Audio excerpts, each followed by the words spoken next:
गुंस रोकेंगे पूर्वी आशुतोष की शादी और आशुतोष भाग गया पूर्वी को छोड़कर बीच शादी में गुंस अटैक को देखकर और राजवंश बचाएगा पूर्वी को गुंस से। जी हाँ दोस्तों, कुमकुम भाग्य के आने वाले धमाकेदार एपिसोड में जब पूर्वी आशुतोष की शादी की पूरी तैयारियां हो जाएगी और पूर्वी आशुतोष की शादी का मंडप बन रहा होगा, तभी पूर्वी का दुश्मन यानी कि गुंस अपने बॉस को खबर देगा और अपने बॉस को कहेगा कि उस पूर्वी की शादी हो रही है आशुतोष के साथ, चलिए उसकी शादी में कुछ हंगामा करेंगे। यह सुनकर बॉस खुश हो जाएगा और बॉस अपने गुंस को कहेगा कि रुको, पहले तो उसका शादी का मंडप बन रहा है, पहले तो उसकी शादी तो शुरू होने दो। यह सुनकर सब कोई कुछ नहीं बोलेगा, लेकिन जहाँ पर राजवंश को खबर मिलेगी कि पूर्वी की शादी एक घोचू यानी कि आशुतोष के साथ हो रही है जिसने वड़ा पाव के लिए उससे बहस किया था, तभी राजवंश अपनी पूर्वी की शादी को देखने के लिए पूर्वी की शादी में आ जाएगा। जहाँ पर जब शादी के मंडप में पूर्वी राजवंश की शादी का मंत्र पढ़ा जाएगा और पंडित जी पूर्वी आशुतोष को कहेंगे कि अब दोनों को एक साथ यज्ञ करना है और जब मैं स्वाहा बोलूँ तब आप दोनों को एक साथ डालना है यज्ञ में।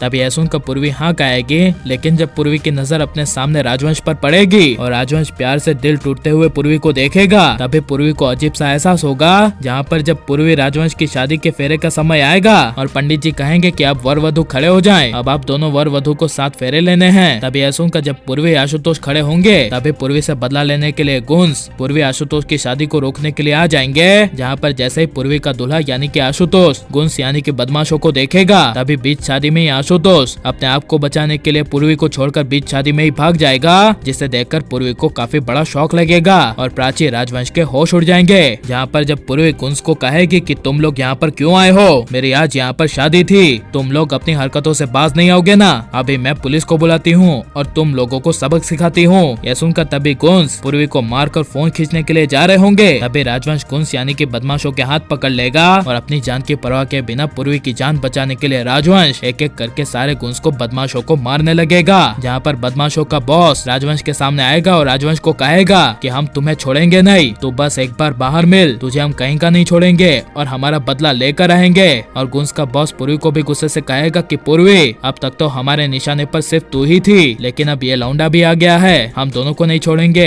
हमारा बदला लेकर रहेंगे। तभी ऐसुन का राजवंश कहेगा कि बदला लेना है तो आना सामने, क्या कह रहा है। तभी ऐसुन का गुंस यानी कि बदमाश चले जाएंगे। जहाँ पर जब पूर्वी अपनी शादी को लेकर काफी ज्यादा रोएगी, तभी प्राची पूर्वी के पास आ जाएगी और पूर्वी प्राची को गले लगा लेगी और गले लगाकर बहुत ज्यादा पूर्वी रोएगी, जिसे देखकर राजवंश से देखा नहीं जाएगा। और राजवंश प्राची को दोष देते हुए कहेगा कि आंटी, आप अपनी इतनी अच्छी बेटी की शादी ऐसे लड़के से क्यों करवा रही थी जो हर चीज में कभी साथ ना दे और जब पहले मुसीबत आए तो पहले ही भाग जाए। देखो, उस लड़के ने आपकी बेटी की भी परवाह नहीं की, वो पहले अपनी जान बचाने के लिए दुम दबाकर भाग गया यहाँ से। यह सुनकर प्राची कुछ बोल नहीं पाएगी और जहाँ पर शादी के मंडप में आशुतोष की माँ खड़ी होगी और प्राची आशुतोष की माँ को गुस्से से कहेगी कि देखो, अब यहाँ पर कौन भागा है, मेरी बेटी या आपका बेटा। जिसे सुनकर आशुतोष की माँ तारी कुछ बोल नहीं पाएगी और राजवंश अपना हाथ और सहारा देने के लिए पूर्वी के कंधे पर हाथ रख देगा, जिसे महसूस कर पूर्वी को अपने प्यार का एहसास होगा और एहसास होगा कि वो बात सच हो गई, भगवान ने उसका भाग्य राजवंश के साथ जोड़ा है। और लेकिन प्राची अपनी बेटी पूर्वी के लिए आशुतोष की माँ को सबक सिखाकर सही करेगी क्या नहीं। और आप सबसे पहले किसकी जोड़ी बनते हुए देखना चाहते हैं, राजवंश पूर्वी की या फिर प्राची रणबीर की,